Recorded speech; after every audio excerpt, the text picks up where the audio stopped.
എല്ലാവർക്കും നന്ദി, നമസ്കാരം. എൻ്റെ ഈ പുസ്തകം നിങ്ങൾക്ക് പരിചയപ്പെടുത്തുവാൻ ആഗ്രഹിക്കുന്നു.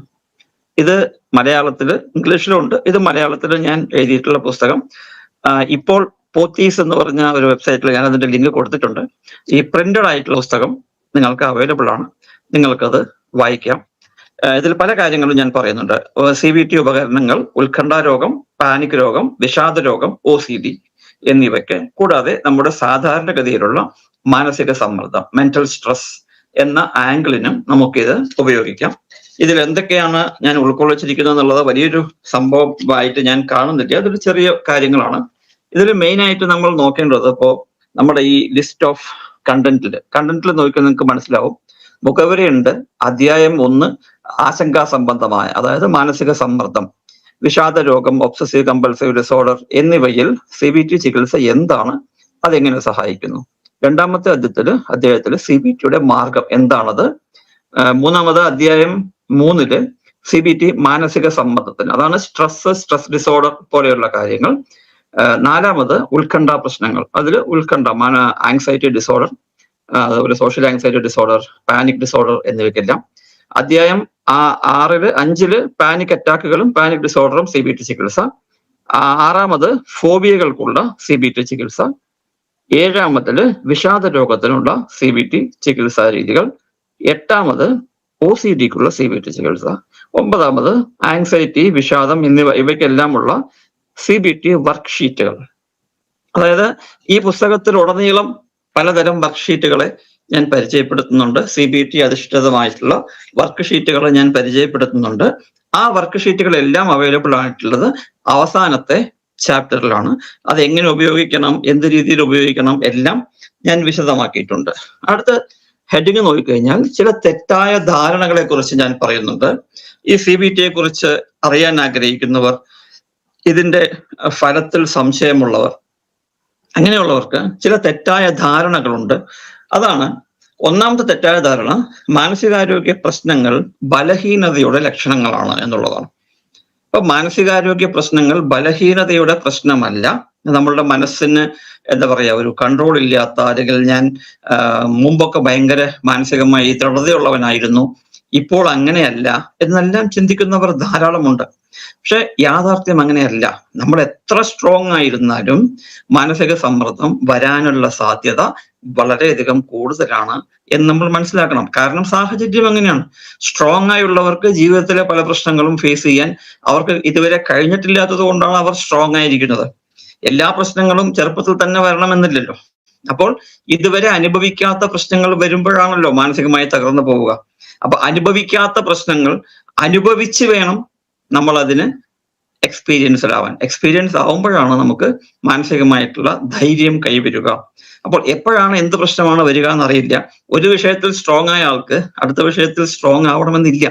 നമ്മൾ ഈ മുണ്ടക്കൈ ചൂരൽമല വിഷയത്തിൽ പറഞ്ഞത് അവിടെ ഉള്ളവരെല്ലാവരും മാനസികമായിട്ട് സ്ട്രോങ് ആയിരിക്കുമെന്ന് കരുതും. പക്ഷേ ആ ഒരു സാഹചര്യം അതിജീവിച്ച ആളുകൾ എത്ര പേരുണ്ടെന്ന് ആലോചിച്ച് നോക്കൂ. എല്ലാവർക്കും മാനസിക പ്രശ്നങ്ങൾ വന്നില്ലേ? അതാണ് വിഷയം. രണ്ടാമത്തെ തെറ്റായ ധാരണ: പോസിറ്റീവായി ചിന്തിച്ചാൽ, അല്ലെങ്കിൽ പോസിറ്റീവായി കാര്യങ്ങളെ കാണാൻ പഠിച്ചാൽ നമ്മുടെ പല മാനസിക പ്രശ്നങ്ങളും മാറുമല്ലോ എന്ന ചിന്താഗതിയുള്ള ആളുകൾ അങ്ങനെ വിചാരിക്കുന്നവരുണ്ട്. അതും തെറ്റാണ്. അപ്പൊ വീട്ടിലൊക്കെ നമ്മൾ ഈ മാനസിക പ്രശ്നം അനുഭവിക്കുന്നവർ, ഇപ്പൊ നമ്മുടെ കൂട്ടുകാരോ അല്ലെങ്കിൽ വീട്ടുകാരോ ഒക്കെ പറയും, നീ എന്തിനാ എങ്ങനെ നെഗറ്റീവായി ചിന്തിക്കുന്നത്, നീ പോസിറ്റീവായി ചിന്തിച്ചാൽ പോരെ, പോസിറ്റീവായി ചിന്തിച്ചാൽ ഈ പ്രശ്നം വരില്ലല്ലോ എന്ന് ചിന്തിക്കും. പിന്നെ പറയും, ഇതെല്ലാം നിന്റെ ചിന്താരീതിയുടെ തെറ്റാണ് എന്ന് പറയും, നീ ഇങ്ങനെ അല്ല ചിന്തിക്കേണ്ടത് എന്ന് പറയും. ഇതിലൊന്നും ഒരു മീനിങ്ങുമില്ല. മാനസിക പ്രശ്നം വരുമ്പോഴേ അവർ പോലും ഈ വിഷയം മനസ്സിലാക്കുകയുള്ളൂ എന്നുള്ള യാഥാർത്ഥ്യവും നമ്മൾ മനസ്സിലാക്കണം. മൂന്നാമത്തെ തെറ്റായ ധാരണ: തെറാപ്പിക്ക് പോകുന്നത് നിങ്ങൾക്ക് ഭ്രാന്താണ് എന്നുള്ളതിന്റെ അടയാളമാണ് എന്നാണ്.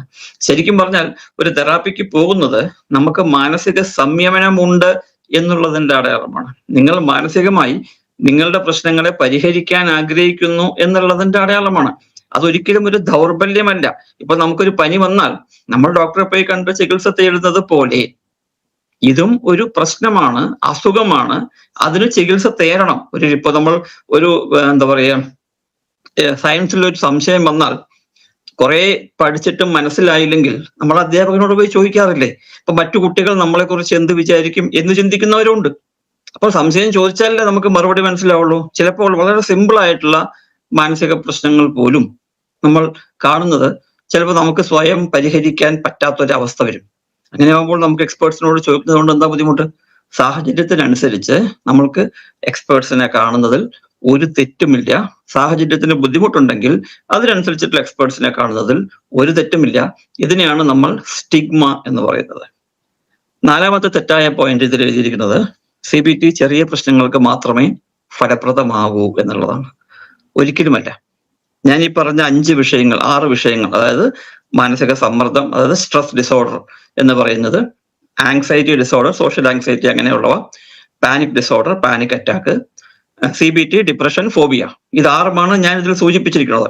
ഇത്തരം കാര്യങ്ങൾക്കൊക്കെ നല്ലപോലെ ഉപകാരപ്രദവും അതിൽ കൂടുതൽ സ്കിസോഫ്രേനിയ ആണെങ്കിലും ബൈപോളാർ ഡിസോർഡർ ആണെങ്കിലും പേഴ്സണാലിറ്റി ഡിസോർഡർ ആണെങ്കിലും ഒരുപാട് പ്രശ്നങ്ങൾക്ക് ഗുണപരമായ മാറ്റങ്ങൾ വരുത്തുവാൻ CBT ചികിത്സ കൊണ്ട് സാധിക്കും എന്നുള്ളത് tried and tested evidence based കാര്യമാണ്.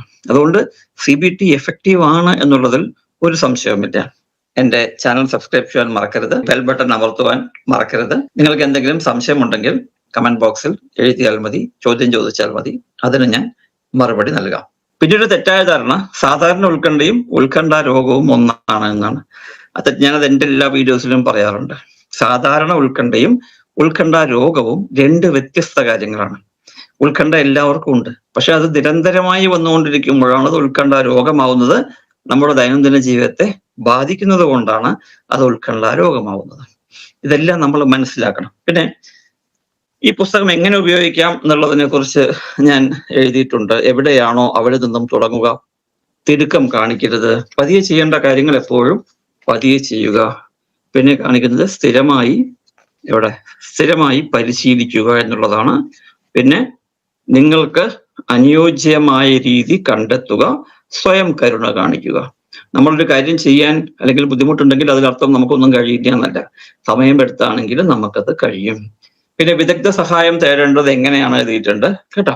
അതായത് ലക്ഷണങ്ങൾ അതീവ ഗുരുതരമാകുമ്പോൾ, കൂടുതൽ വഷളാകുമ്പോൾ തീർച്ചയായും നിങ്ങൾക്ക് CBT. ഇതൊരു പുസ്തകമാണ്. ഇത് 100% നിങ്ങളുടെ പ്രശ്നം നിങ്ങൾ തന്നെ ശ്രമിച്ചാൽ 100% മാറും എന്നുള്ള ഒരു അഭിപ്രായവും എനിക്കില്ല. കാരണം നിങ്ങൾ തന്നെ ചെയ്യുമ്പോൾ ഒരുപാട് ലക്ഷണങ്ങൾ അതീവ ഗുരുതരമാകുമ്പോൾ, കൂടുതൽ വഷളാകുമ്പോൾ നിങ്ങൾ സൈക്കാട്രിസ്റ്റിനെയോ സൈക്കോളജിസ്റ്റിനെയോ നേരിട്ട് കാണണം. സ്വയം ഉപദ്രവിക്കുകയോ മറ്റുള്ളവരെ ഉപദ്രവിക്കാനോ ചെയ്യുമ്പോൾ, ഒറ്റയ്ക്ക് നേരിടാൻ കഴിയാത്തത്ര വലിയ മാനസിക പ്രശ്നം ഉണ്ടാകുമ്പോൾ, ആവർത്തിച്ച് പരിശ്രമിച്ചിട്ടും യാതൊരു പുരോഗതിയും കാണിക്കാത്തപ്പോൾ, ഇത്തരം സാഹചര്യങ്ങളിൽ നിങ്ങൾ വിദഗ്ധ അഭിപ്രായം തേടുന്നത് എപ്പോഴും നല്ലതാണ്. ഇത്തരം വിഷയങ്ങൾ, ഇതിൽ കൂടുതലായ വിഷയങ്ങൾ ഞാൻ ഈ പുസ്തകത്തിൽ എഴുതിയിട്ടുണ്ട്. ഈ പുസ്തകം CBT ഉപകരണങ്ങൾ, ഉത്കണ്ഠ രോഗം, പാനിക് രോഗം, വിഷാദ രോഗം, OCD എന്നിവയ്ക്ക് എഴുതിയ ആളുടെ പേര് താഴെയുണ്ട്. ഇതെന്റെ പ്രൊഫൈലാണ്, പുറകിൽ എഴുതിയിട്ടുണ്ട്. പബ്ലിഷേഴ്സ് ബ്ലൂ ഡക്ക് പബ്ലിക്കേഷൻസ് ആണ്. ഇത് മലയാളത്തിൽ അവൈലബിൾ ആണ്. ഇതിന്റെ തന്നെ പരിഭാഷ ഇംഗ്ലീഷിലും അവൈലബിൾ ആണ്. നിങ്ങൾക്ക് ഇത് വാങ്ങിക്കാം. ഇതിന്റെ ബുക്കും അവൈലബിൾ ആണ്. നിങ്ങൾക്ക് സൗകര്യം പോലെ ഏതാണോ നിങ്ങൾക്ക് പറ്റുന്നത് അതിനനുസരിച്ച് വായിക്കാം, നിങ്ങൾക്ക് ഉപയോഗിക്കാം. നിങ്ങൾ സ്വയം പരിശീലിക്കുമ്പോൾ മനസ്സിരുത്തി പരിശീലിക്കുക, സമയമെടുത്ത് പരിശീലിക്കുക. തെറ്റ് ശരി എന്നൊന്നുമില്ല. നിങ്ങൾ നിങ്ങളോട് കരുണ കാണിക്കുക. നിങ്ങൾ അമാനുഷ്യനൊന്നുമല്ല. 1-2 ദിവസം പ്രാക്ടീസ് ചെയ്തതുകൊണ്ട് എല്ലാ പ്രശ്നവും മാറും എന്ന് കരുതരുത്. ടേക്ക് യുവർ ഓൺ ടൈം, സമയമെടുക്കൂ. സംശയമുണ്ടെങ്കിൽ നിങ്ങൾക്ക് എനിക്ക് മെസ്സേജ് അയക്കാം.